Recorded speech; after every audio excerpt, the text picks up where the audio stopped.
Like what? Like you express like a real feeling to you, and it was not handled like correctly, like you talking about. Oh, like you are addressing how I said what I said versus what I said. I don't like your tone, so like why you said it like that? Now now they crying or they feeling some type of way, so now you consoling her about some shit that you brought up. So so I feel like that is very, very common.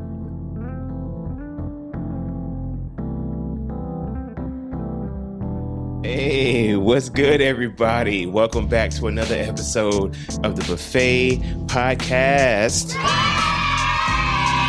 I am back once again, your boy Brandon, joined Big B, and B is Brandon. And I am joined by the incomparable Ciandra.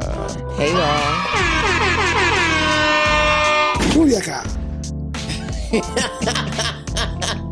Mr. Episode 92.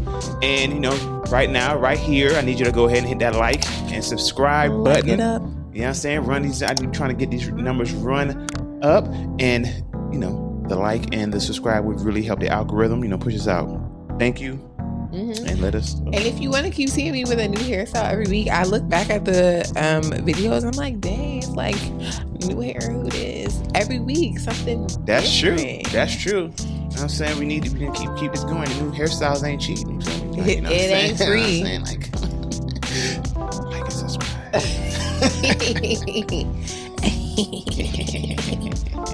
All right, so quick exhale. Yeah. How you feeling? I feel pretty good. Still a little hot. I'm hot. Still running hot. I'm hot, boy. It's warm here in Houston, y'all. It's hot. The humidity has been cutting up a little bit. It was raining. Yeah. And I was like, okay, rain. That's, unfortunate. The weather in Houston is similar to the weather in Florida, Tampa Bay area. Mm-hmm. Rain doesn't cool anything down. It just makes it more horrible on the back end. It's now just muddy. Horrible. She said it. All right. So, we ready? We ready to jump straight into the first one? Or you want to do a little prelude? You want to lead it in? Give a little synopsis of what we're going into? Name? No, okay. I want to just play it. All and then I want to hear your thoughts, feelings, opinions, worries, concerns, ideas about it. And I'm also interested to see how you are able to make the connection to the clip that you suggested. So I'm just ready for it all. I want all the smoke. If you ask them. Right. A transparent person will show you the truth. No. Okay. It didn't start at the right part. It sounded like a preacher was talking, but all right. Preach, preacher. Tell you the truth if you ask them. Right. I want to learn. An honest person will tell you the truth if you ask them. Right. A transparent person will show you the truth if you just look. Mm-hmm. If you look, I will show you. Yeah. But a vulnerable person will offer you the truth and you never have to reach for it. That's good. And so you want to be able to be honest.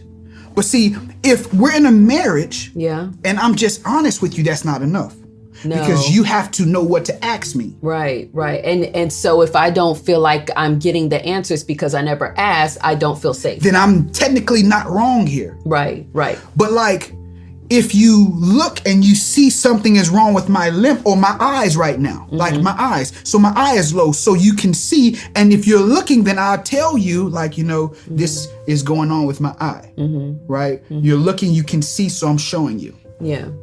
But vulnerability says you don't see what's going on in the internal, and I just want to tell you something that you don't know, and you wouldn't even know to ask, even on a good day. Right. So to be vulnerable is to offer. And that is risky.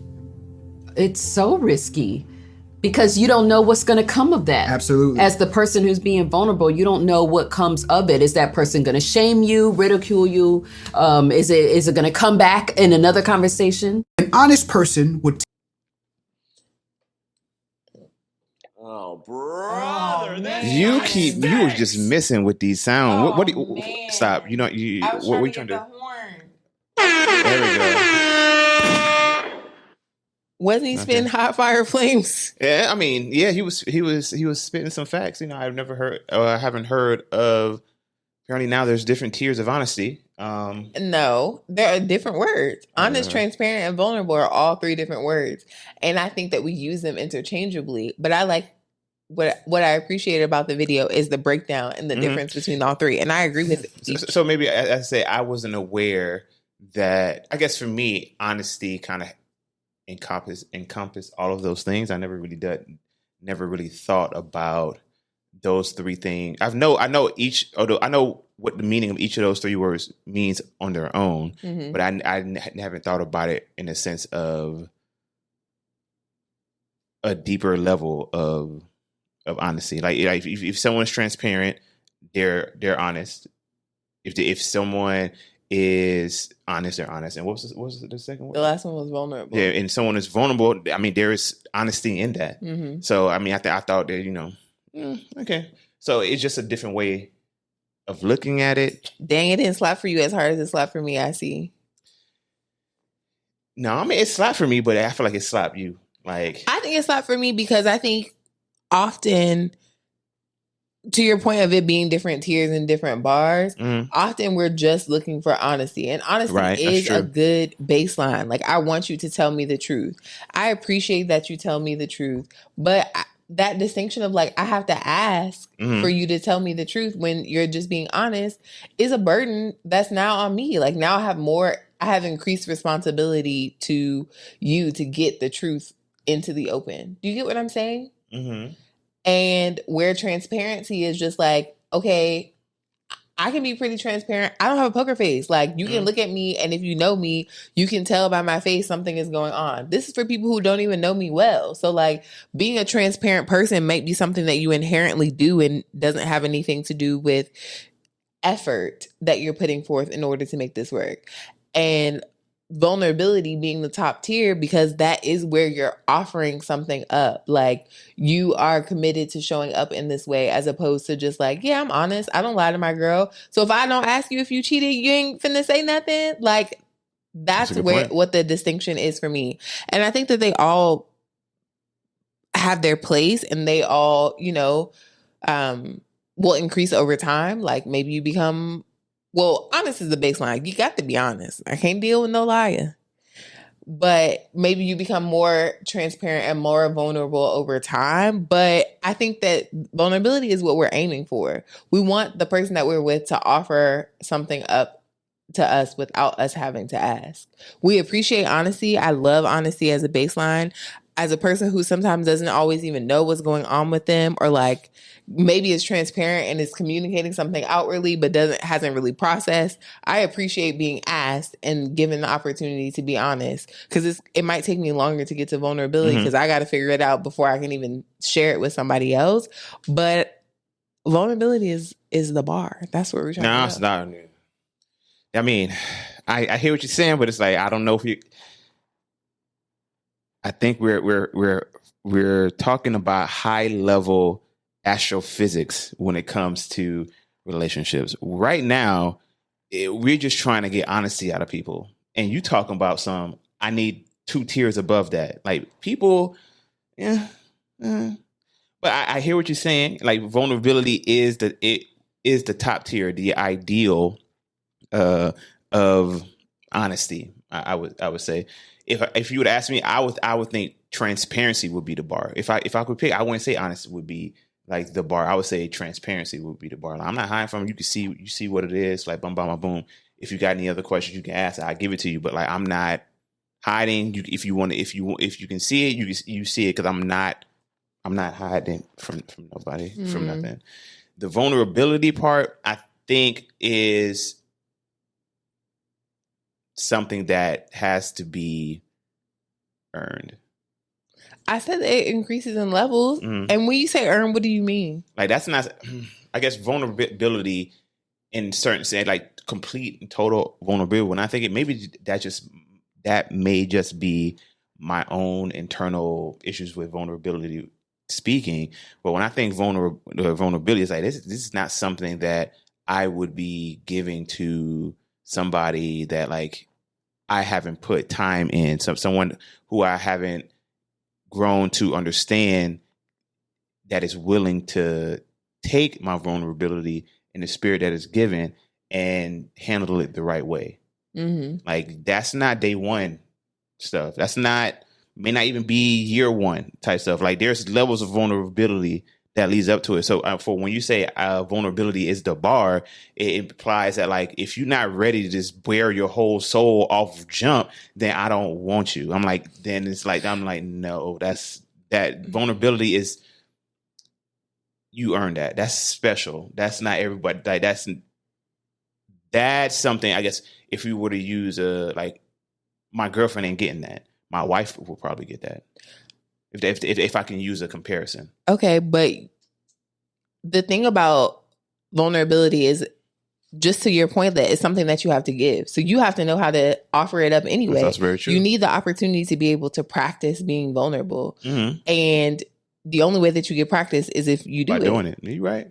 Like, the reason that vulnerability is the hardest part is because of how we feel about how the other person is going to receive it. But the very first step with being vulnerable is being comfortable enough in yourself to be able to offer that information up about yourself. Also very true. So what you're saying of, like, oh, what my girlfriend gets versus what my wife gets, that has more to do with you and your comfort with being vulnerable than it has to do with the other person being willing to receive it. If they made it to the space of them being your girlfriend, you're comfortable being honest with them. Hopefully, you're probably comfortable being transparent with them. And so the vulnerability being withheld is more of it could be a reflection on them. Like, it could be a reflection on the relationship that you have with that person. But more so, to me, I feel like it's a reflection on you and, like, how you feel about your ability to be able to handle sharing information about yourself. I don't disagree with anything you said. So I agree with that. That's why I said it may be informed just by my own hangups with vulnerability and just my own experiences with it. That's informing my response right now, and I definitely can acknowledge that, because some people have, it's much easier for them to be vulnerable than others, just based on what have you. Mm-hmm. So yeah, I hear that. So I mean, ideally, we'll be willing and able to be vulnerable with each other. Mm-hmm. Just offer it up. I think that, but realistically, when I first heard it, I was like, get somebody else to do it. Sometimes some things you need to keep to yourself. That's just my initial first reaction to it. Because it's like, I'm trusting you with a lot here, and how you respond to, a particular vulnerability could fuck shit up. Like, it can, like, destroy relationships. Mm-hmm. So it's like, damn, you have a sweet relationship, and then you be vulnerable one day, and then she don't handle it, or he don't handle it how you wanted to, and that now the whole relationship is like, could potentially be like, damn, which I guess is good at the end of the day, I guess, like, because you find out that this is something that your partner can't do for you, or maybe it exposes I won't say a area of growth. There we go. An area of growth within the relationship that y'all can, like, mend. But unfortunately, when it comes to these deep vulnerability stuff, and when it's not happening, you can, like, forgive, but you won't ever forget. I hear that. But I guess my question to that is, when you think about, like, you being vulnerable to another person, the fear around how they react is based off of probably. What are you expecting is the reaction, I guess, is the part. Because you said, like, this could be relationship ending. I'm like, what is this person going to do that could... That's true. I mean, it's just, I think, speaking from a guy's point of view, and a little bit of personal as well, is just the fear of it, like, your shit being used against you down the line. Like, or you be vulnerable, and then people just treat it like it's nothing. Like, you are perhaps shamed out of the vulnerability or what have you. So it's just like, it makes you not want to be vulnerable or like share this anymore. Or you just learn to be like, well, obviously there are things that you shouldn't share with people. And when people try to pull that from you, you be like, stop. Like, this is unacceptable. Not knowing that, it is a defensive thing. So yeah, that's where it's coming from. That makes sense. I definitely get that. I mean, I think anytime that I think about when I'm trying to be vulnerable or preparing to share something with someone, I definitely am like, okay, how are they going to react? How am I going to respond to how they're going to react? How am I going to feel if they don't react the way that I want them to react? Because all of that is a part of it. It's like, I'm not just telling you, hey, it's raining outside. Like, I'm telling you something that's deeply personal to me. And so I'm opening myself up to you in that way. And whatever you say back to me makes me feel, like you said, like I get a message back from how you react to me about the information that I'm sharing, how I should feel about the information that I'm sharing, what that means to how you see me or how you view me. All that kind of stuff kind of plays into it. So I definitely get that. I also think, though, that's why it's important to practice being vulnerable, because it isn't always like your deepest, darkest secret is a thing that is a vulnerability to you. Sometimes it's just offering how you're feeling about something. Because if we are having a shared experience, and for me, it's great. I'm loving it. I'm having the time of my life, but you aren't enjoying it. It's a vulnerability in that moment to be like, I'm not having a good time. Like, I would really like if we left, or like, can we leave? And if you, that's still vulnerable, because you're offering something to me that I didn't ask. So you're not being honest. It's not transparent, because I'm still having a great time. I didn't even know something was wrong with you. So you're being vulnerable with me in that moment, being like, hey, like, I'm just not having a good time. I'm not feeling it. I want to go home. And that's where I think the practice of vulnerability is important, is like, how comfortable are you offering up what your experience is in the present, in the past, what you're even thinking about the future? Like, all of that is practice with being vulnerability and offering something up that I otherwise wouldn't know. Agreed. And that's real. And you're completely right in that. I guess the only, not necessarily pushback, I guess, but the barriers that I can identify in that being a thing is just, I guess, a combination of factors. One, I would just say, just as a man growing up, being vulnerable is not something that is highly, what's the word I want to look for? Like, you don't get points for being vulnerable as a kid. Like, you pretty much, learn by X age relatively quickly that certain emotions or feelings, or in expressing them, is unacceptable. Like, you're not allowed to speak on it. You're not allowed to express dissatisfaction. Don't let it be to your parent. Especially don't let it be to your mama or any female older or of importance in the family. You're not allowed to do that. So that kind of informs you, like, this is something that is or isn't allowed when it comes to speaking to women. That's something you just learn off jump. When it comes to dudes with men, with each other, it's not something that's prized or it's something that's emphasized at all. I'm not using this as like an excuse or saying or anything like that, but I'm saying this is just the reality of what it is. It's not until you're grown and get into a relationship that suddenly everything that you got that you learned and grew to be true suddenly isn't true no more, and you realize that like the world lied to you in some kind of way. Now you're expected to kind of reverse course when it comes to expressing this vulnerability. But everything that you knew growing up, it's telling you that this is unacceptable behavior in a guy. And not only is it unacceptable, you're not allowed to have your feelings interfere with anybody else's shit. So when you said, oh, if you're having a good time in an event, but I'm not having a good time, I should just be like, babe, I'm not having a good time, and like, I would really just love to get out of here.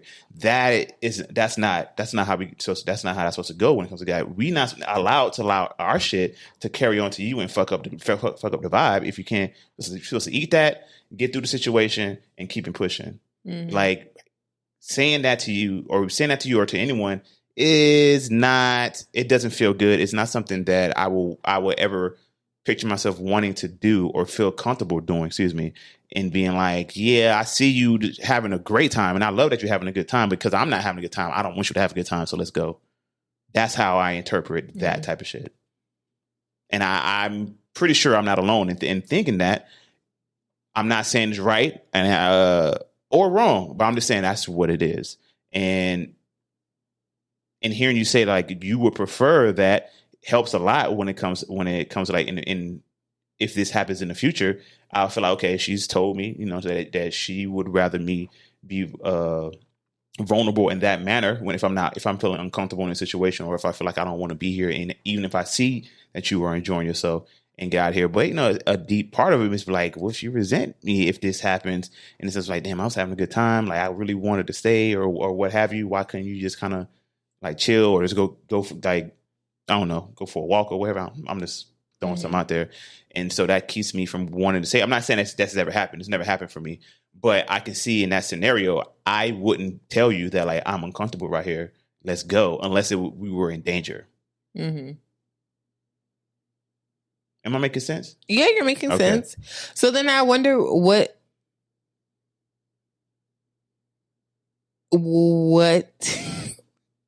I don't understand how you're supposed to be vulnerable then.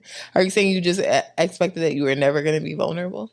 Well, I think the vulnerability that we perhaps grew up thinking was expected of us is different than what women expect from their partners growing up. Mm-hmm.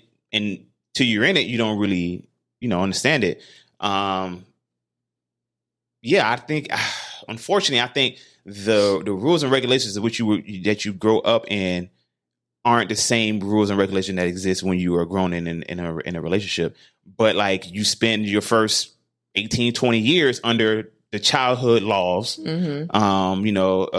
Be quiet when grown folks is talking, which pretty much says fuck what you think and what you feel when the grown folks is talking. Yeah. So that's kind of hard to break when you get older.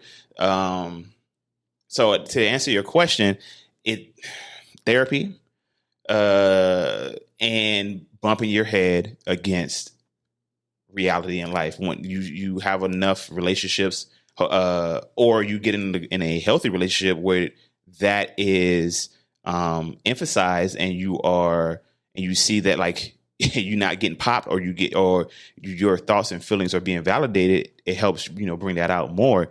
Unfortunately, how things are currently going now, we're gonna need these talks right here to kind of make it more normal. But right now, that's not a normal.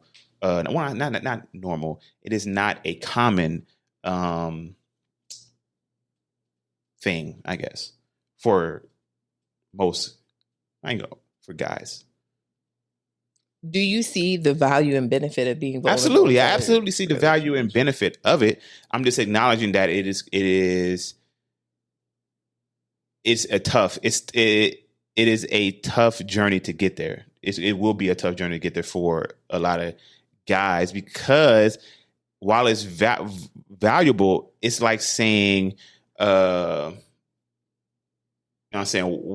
over the hot coals, because maybe on the other side there's somebody who's going to like give you a hug, but you can't see what's on the other side. You can walk across and there's a fucking monster there.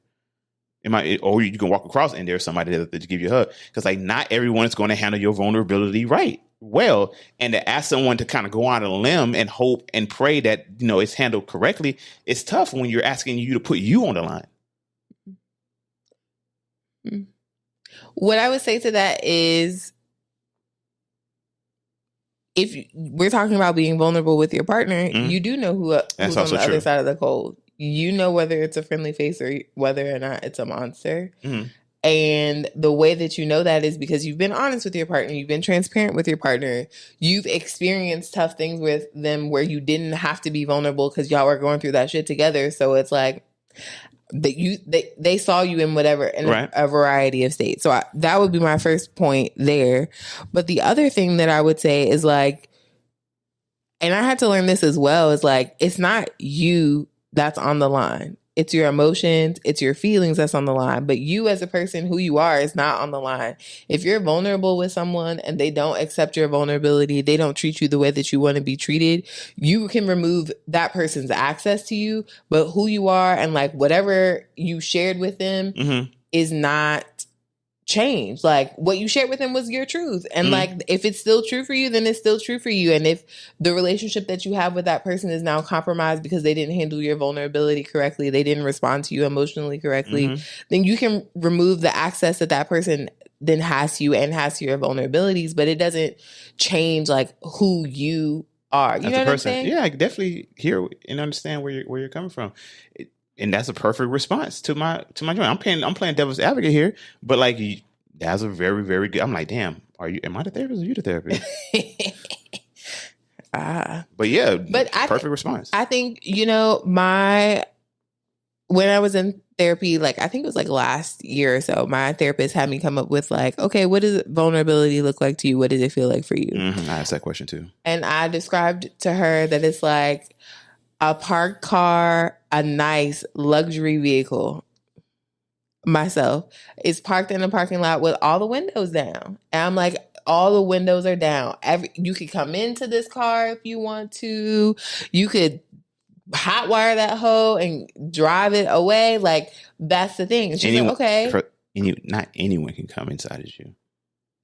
Not anyone can come inside me. But I'm just saying that's what I originally thought of vulnerability as. And she's like, okay, well, who's in control of the car?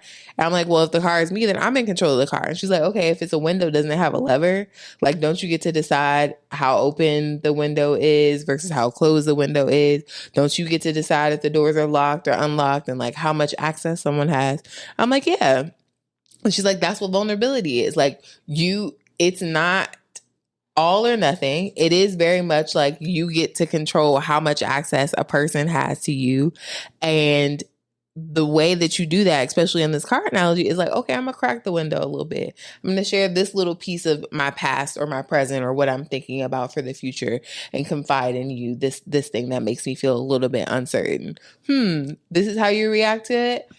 Seems like you're reacting appropriately. I appreciate that you validated me. I appreciated that you listened really well. I appreciate that I felt supported in that conversation. I can roll the window down a little bit more. And next time I'm going to share something else with you or share more information with you.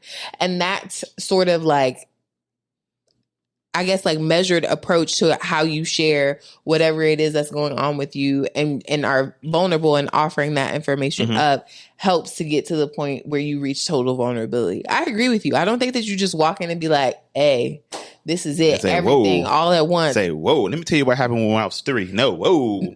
Yeah. No, I don't think that that's appropriate. But I do think that, at least for me, a goal in our relationship and in any close, intimate relationship that I have is a space where I can be 100% vulnerable and honest. Because if I'm out with you and I'm having a bad time, if I can't tell you that I'm having a bad time or that I need something to change, I'm going to carry that. It breeds a different sort of beast. If I'm vulnerable with you and you don't respond appropriately, like, yes, that's a problem. But if I don't say anything to you at all and I carry that with me, that builds resentment. And I don't want that. Like, I guess I feel like you're damned if you do, you damned if you don't. And I'd much rather be damned if I do, because at least that way, the burden that is like how I'm feeling is off of me. I mean, I hear that. I think that may be just a difference in our thinking about it. For me, I'm like, I'm just going to eat that.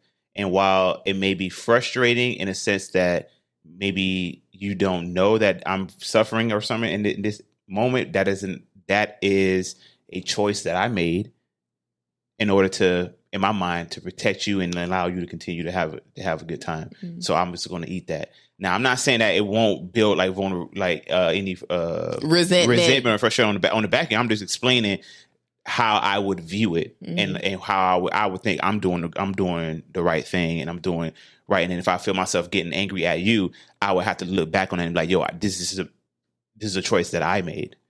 But when the look back happens, when do you get to a point where you say anything or you just don't say anything? You get angry, you look back, you blame yourself because you're the person who's responsible for making the choice that led to you being angry now. That's just a whole bunch of storming going on. I'm not saying it was wrong. It's not a right. It's not. I'm not saying it's right or wrong. I'm just pointing out that when you make that choice and it leads you to another choice and then another choice, and in all of those choices, you're handling and managing everything by yourself. The only person who's feeling something is you. That's true. You living good. And I think realistically, the eyes of like, I probably won't say nothing. We get through this situation. The situation comes up again. Like, oh, I want to go back and do the thing. I'd be like, nah, I'm good. I don't really care for it too much. I'm not interested in doing that thing Like, can you go with a friend or something like that? So like, I'm liable to I'm not gonna say nothing, especially not. I'm gonna let you get your shine on. And if it's something that's gonna become a reoccurring, then I have to be like, all right, let me be honest here, or let me be vulnerable here, and tell you that I don't like that. I'm not interested in that. I don't like it. It's not fun for me, or what have you. I don't want you to not do it if you want to do it. So like, figure something out. I'm willing to come out every once in a while and kind of eat it. Mm-hmm. But if you can't find nobody to go and do that with, but I would prefer if like I'll sit out and I do my own thing somewhere, do something else. Mm-hmm. Valid, Khaled. Yeah, I'm not gonna ruin your shine or like pull you out of your enjoyment in that moment. I'm gonna let that slide. I'm gonna let that go.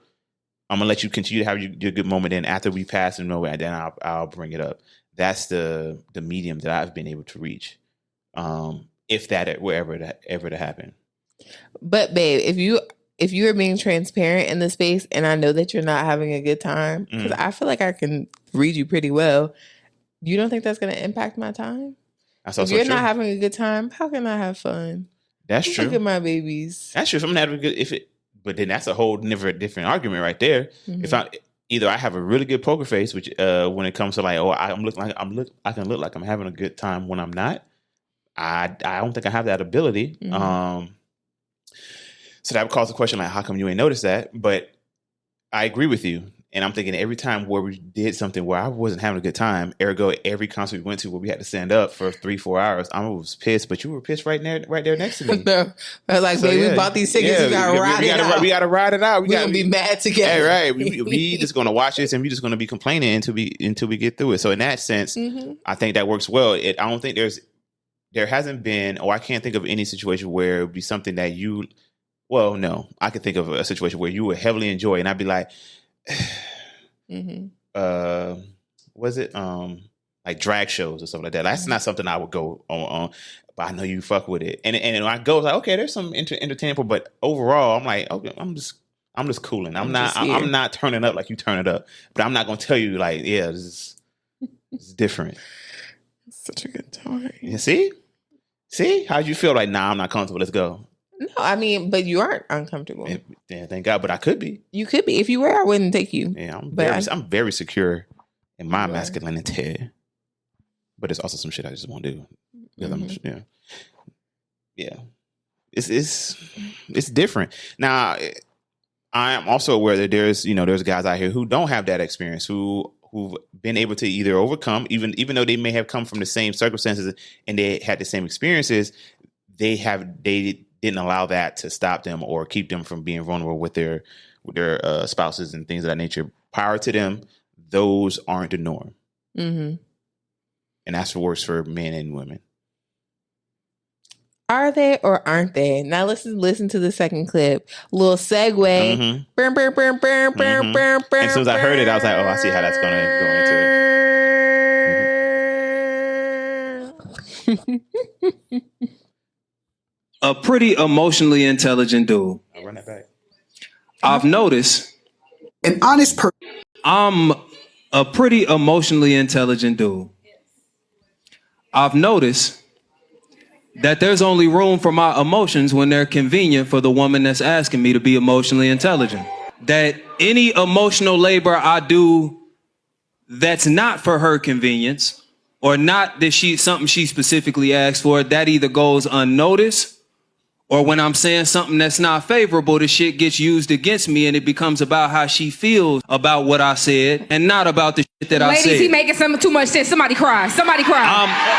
Somebody cry. So what? All I'm saying, because saying that, all right, now we got our own money, we want y'all to be emotionally intelligent, that's a great fucking argument until it becomes a real life situation and you start to deal with an emotionally intelligent nigga and you realize it ain't been enough of them in your life and you don't know what to do with that type of man. You're not lying. You're not lying. This is fact. Sweetheart, this is fact. My baby, if all you done had is dudes that don't know how to express themselves, don't come sitting in front of me, a nigga that know how to express himself, complaining when I goddamn express myself. You understand what I'm saying? Hey, my man's dancing at the end. He's like, hey, oh my God, he's speaking truth to gospel. From your words to God's ears. And yeah, that's completely true. That is definitely a worry and concern and fear. And I would even posit that I'm going to throw out like a percent number, like at least 51% of men who have dealt with women in a romantic situation has experienced something like that. Like what? Like you express like a real feeling to you, and it was not handled like correctly, like you talking about. Oh, like you are addressing how I said what I said versus what I said. I don't like your tone, so like why you said it like that? Now they crying or they feeling some type of way, so now you consoling her about some shit that you brought up. So so I feel like that is very, very common. Mm-hmm. Yes. He said it. He said it very well. He said it very, very well, and I think it's very true. I think it's true. I think this to men is equivalent to, I guess, a dude coming across a woman who knows her worth, and it's like like they not allowing, like games to be played with them, and not on some overt wild shit, but on some like disrespectful, like I'm not allowing this disrespect, but like that guy has never come across a woman who held themselves to that standard before, and it's like, what the fuck? I think that's like our equivalent. If I can kind of put together a comparison. Yeah. Yeah. What do you think? What do you think about it? What do you think about that clip? That was an interesting comparison that you just made. Mm-hmm. I feel like I've been that person to a man before. Like, why is you playing in my face? No, I'm not doing that. Right. Get out of here. Are you okay? Mm-hmm. Are you okay, sir? Mm-hmm. Because I ain't the one. So I get that. I definitely get that. And it can have the effect that the person changes their behavior. That they're like, oh, if you ain't going for that, then I can't do it. Yeah. But to this clip of like the emotional intelligence, like if it doesn't look like how you as a woman, not you, but if it doesn't look how the woman wants it to look like, then it's invalid. Then it's not real. You're not doing it right. I don't think that's it though. I think what he's saying is like the emotional labor that I'm doing doesn't benefit you. So if I'm vulnerable in this instance, he's the man. If I'm vulnerable to him and he validates my feelings, he supports them, he understands, he empathizes, and then we're able to move forward. Great. I'm so appreciative that you're emotionally intelligent, babe. Like you really get it. I've never been with anybody like this before. Now, if on the opposite end, he has something that he wants to share, he wants to be vulnerable about, when you did this, I felt this way, then you get like, no. Why you acting like a bitch? Yeah. He ain't say it was all like that. But that will be an example of what he's talking about. Yes. And I agree. I think that points back to what you were saying earlier of like, that's why men are a little gun shy of like, I don't necessarily want to be emotionally vulnerable if the cost of me being vulnerable is dealing with your emotions or your response to it, or not receiving the same level of care, love, and support that I would be expected to offer if the roles were reversed. So I definitely get that. I agree with him. I don't think that there's anything wrong with what he's saying. I just think no, I don't have anything else. Okay, here we go. I was you gonna say something about his tone? How you said it? No, I'm just no, I wasn't. But I was just gonna say, I guess I think to his point, like most women don't know what to do because most women haven't experienced that, and that's a social thing. Like I think that's a thing that we're socialized to have certain expectations of how a man may show up emotionally, or what he will or what he won't say, and it does a disservice to both of us. So I wonder if you're an emotionally intelligent man. I was saying, because not every woman is emotionally intelligent. I think that's the other part of it. Women think that like, oh, I'm more in touch with my emotions, so I'm emotionally intelligent. And it's like, no. You just can't control your emotions. You just show them more. Like yes. Yeah, you're more transparent with your emotions, but you aren't necessarily good at managing your emotions, nor are you necessarily good at responding to emotions in others. Those are two different, like, that's different skill sets. Like, I can identify my emotions and I'm transparent with my emotions is different from I can manage my emotions, which is also different from I can manage my emotions and I can respond appropriately to other people's emotions. Those are all different skill sets. And most women, because we're socialized to be able to identify our emotions and be transparent with our emotions, most of us have that down, and then we'll say we're emotionally intelligent, or we'll feel like we're more emotionally aware than the men in our lives. And to a certain extent, maybe that's true, again, because of that transparency piece. But just because a man isn't necessarily expressing his emotions doesn't mean that he doesn't know what he's feeling. He may just be choosing not to be vulnerable and share that, offer that information up because of what we've already discovered. Right. Yes. I thought of two things. Okay. One, I think, well, now it's three things.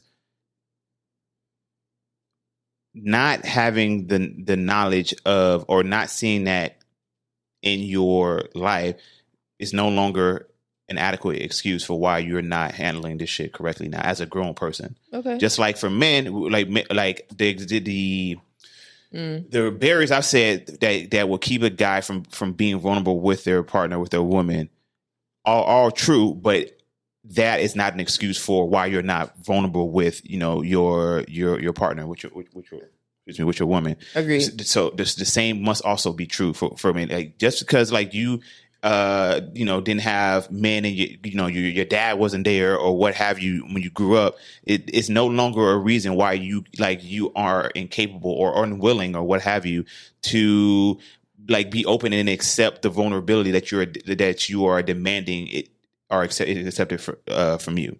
And I can acknowledge that in general, men's emotions have been severely deprioritized when it comes to the relationship dynamics. Like the woman's emotions and feelings and thoughts supersedes that of the men. And when it comes to this stuff, so it's like women are very aware of what they maybe more aware of what they feel, and definitely aware and empathetic to other women and the issues that they go through. But like that doesn't exist too much for men. Like it's like, yeah, a dude can tell you a sad story, but it's like, but then why? Like what like this happened to you because you did this X, Y, and Z. It's like there's not as much. I'm just looking at how it looks now. It doesn't seem like it's a lot of empathy, as much empathy and understanding for men's plight, for what men go through. It's always like, well, nigga, what did you do? You know what I'm saying? Like a man gets slapped. What did you do? A man is hurt. Then what did you do to do that? What you must have did something to cause her to do this to her to you. Like, but let a question be asked when a dude go crazy on a man woke up one day and killed his whole family. Nigga, what happened? Like that generally doesn't happen. But you not allowed to ask that question. That's the other thing. Wait, can I respond to the first thing? Are you're not going to lose the last? No, I wrote it down so I don't forget. The first thing that you said when you were talking about like women not having an experience with men who are emotionally intelligent as an excuse.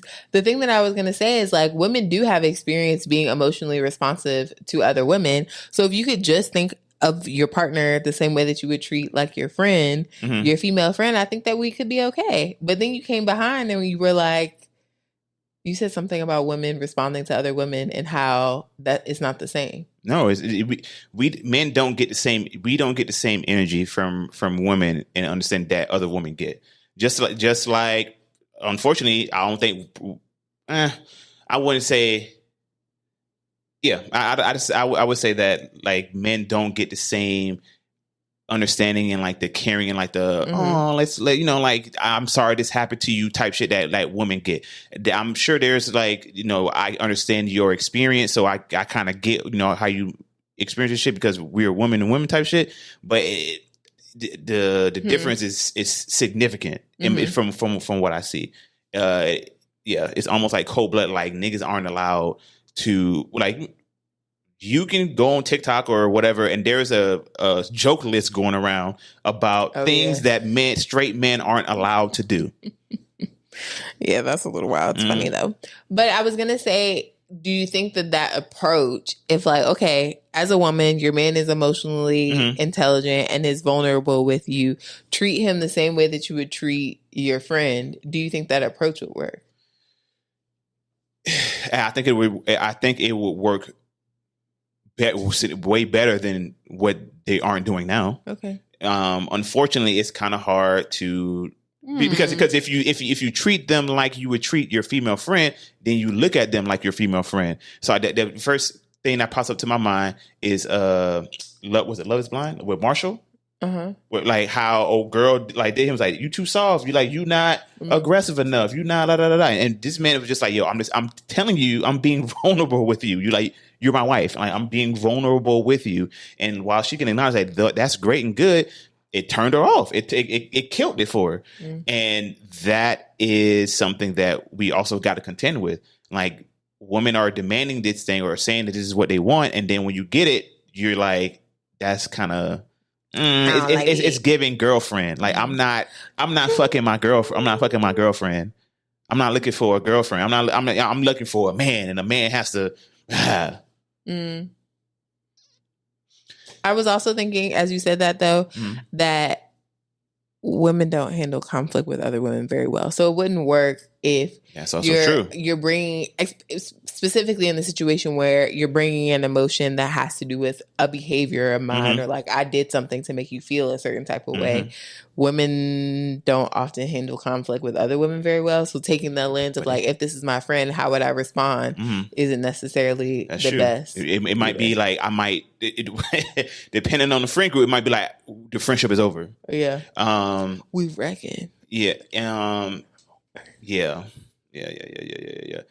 The other part that I was going to say is,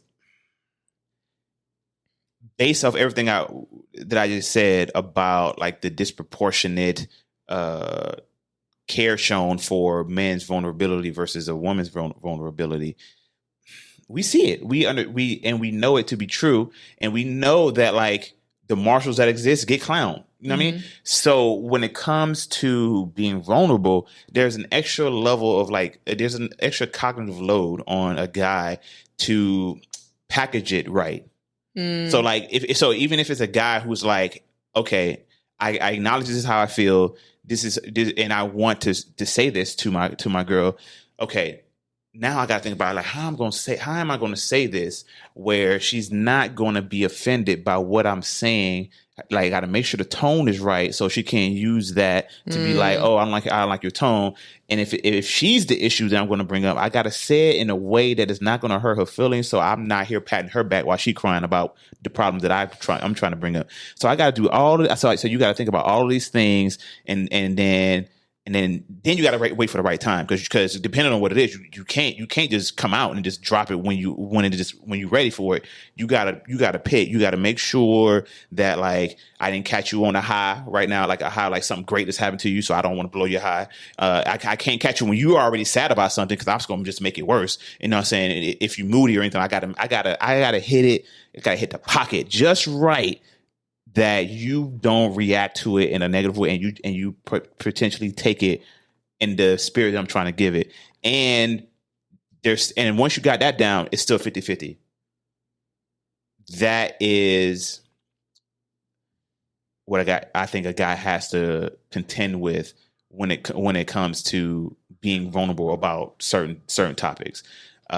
Because yeah, like we hear women say, we want you to be vulnerable, and we can acknowledge that is useful, and it feels great for the times that I've been able to be vulnerable with you. All the times I've been, it feels great at the end. So I want to be able to keep doing that. But even with that, I still gotta, in the back of my mind, there's still like, is this gonna affect how she gonna feel about it? Even though I know you're gonna take it well, it's the programming. I heard that, babe. Yeah. So when you think about all that you just shared in terms of like those barriers to being able to share and to be vulnerable, are there things that can be done by women or things that can be done by women or things that can be done in a relationship that will decrease the barriers to being vulnerable. Specifically with all those calculations you were talking about. Like, okay, what kind of mood is she in? What kind of day is she having? Is right now the right time? Right. How's this going to mess up later? Like, what kind of things can be put in place? I think basically with everything I said as well, that the calculations that guys have going through their head, we are taking a lot of the pressure and the cognitive load on ourselves when we really don't need to. Mm-hmm. So like if we're trying to figure out when's a good time, bring your partner into it. So it's like, hey, like I would establish a time or a place or what have you where both of you are able to come together and air out any grievances, any frustrations. Just set a neutral ground, neutral time that it is agreed upon by both sides that like, hey, we agreed that during this time, anything that we say, we can't, you know what I'm saying? We can't be used against us in the court of law. This is like real thoughts. You got to take it. You got to listen to it and understand that it is coming from a non-accusatory, but like let's fix the problem type situation. I think that, communicating that need and going about it that way, it can be, every Sunday or, sometime during the week, once a month or what have you. Or maybe there's a code word that is like, hey, time out. All right, let's talk about blah, blah, blah, blah, blah. And then we go back to, real life, whatever is comfortable, whatever makes sense for you, but just set an agreed upon parameters. And whether or not your partner is receptive to that idea can inform you of like, that can tell you like, okay, this is not going to, like if the idea of setting a time for me to be vulnerable in the future is so anathema to you, this is not what I'm looking for. This is not what it's a no for me, dog. And of course, if it's agreed upon, because a lot of people agree to shit, and then when it happened, it goes follow through. And it falls through. You only got to make that mistake once. Like you gave them a shot, they didn't handle it appropriately, even when the rules were set and agreed upon ahead of time. All right, can't never say I ain't tried. Mm-hmm. It's a good point, babe. I like that suggestion. Mm-hmm. I feel like it will help. I think it's the easiest and most actionable step that one can take. Just like, hey, just for both of us, I want us to be able to create a safe space for we to bring up any problems that we may have. Because I know how tough that can be, especially if it's us who is the problem. If I'm pissing you off, I did or said something that annoyed you with some behavior that you want to bring up and you're worried about how I'm going to take it, and vice versa. I want us to be able to have a place where we can air those things out and solve them and work through them together. Mm-hmm. Is that something that you're interested in? Yes, let's break this, make this happen. And y'all can come up with the rules of engagement. Hey, no raising your voice. Hey, no curse words. You soon as you raise your voice at me, as soon as you call me out my name, or as soon as XYZ, whatever rules I put together happen, we stopping what we're doing right now. We're going for a break. We're gonna come back in 30 minutes or whatever have you. We're gonna revisit it. We're not allowing. It's like treat it like a game, and games have rules. Mm-hmm. You know what I'm saying? And yeah, and go about it that way. If that can't work, that will also inform you to who you are with. Mm-hmm. That's real. What about you? Do you have anything? Nope. All right. I thought that was a good one. All right. That's all I got. That's good. I mean, and I feel like that's kind of a final food for thought, man. Food for thought. Being vulnerable is probably one of the toughest things that you can do as a whole adult human being with another person. But it's also probably one of the most fulfilling things that you can do. Not fulfilling, but one of the most. It's worth it. Yeah, it's definitely rewarding. There it is. That's the word I'm looking for. One of the most rewarding things that you can do within the relationship is being able. Once you got the vulnerability part, is on popping. It's like it's Gucci, man. We can do it all. We can take over the world. Mm-hmm. Yeah. So we good. Got anything else for him? No.